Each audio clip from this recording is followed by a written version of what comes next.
साहेबांचा पाया घट्ट आहे। मी अनेक सभांमध्ये सांगितलं, आता सुद्धा BS दादा तिकडे येताना गाड्या पार्किंग बघितल्या, प्रत्येक गाडीच्या मागे PM साहेबांचा फोटो आहे। खरं खाली जो शब्द लिहिलाय निष्ठावान, तो सगळ्यात महत्वाचा आहे आणि तेच इंजेक्शन या करवीर मतदारसंघात द्यायचं आपल्याला। तेच निर्देशन या करवीर मतदारसंघात आपल्याला द्यायचं आहे।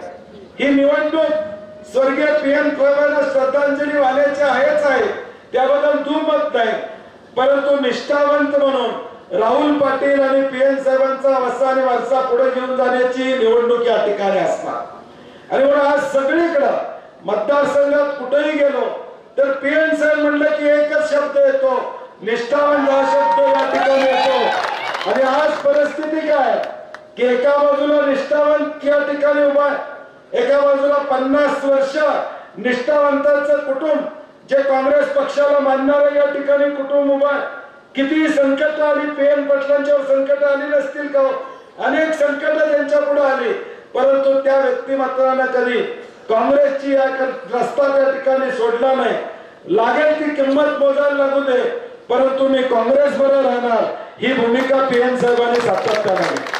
आणि म्हणून आता आपण ज्यावेळी या 20 तारखेला मतदान करणार आहे, ते एका बाजूला 50 वर्ष मी म्हणलं तसं निष्ठावंत कुटुंबातला एक मुलगा या ठिकाणी उभा आहे आणि दुसऱ्या बाजूला या ठिकाणी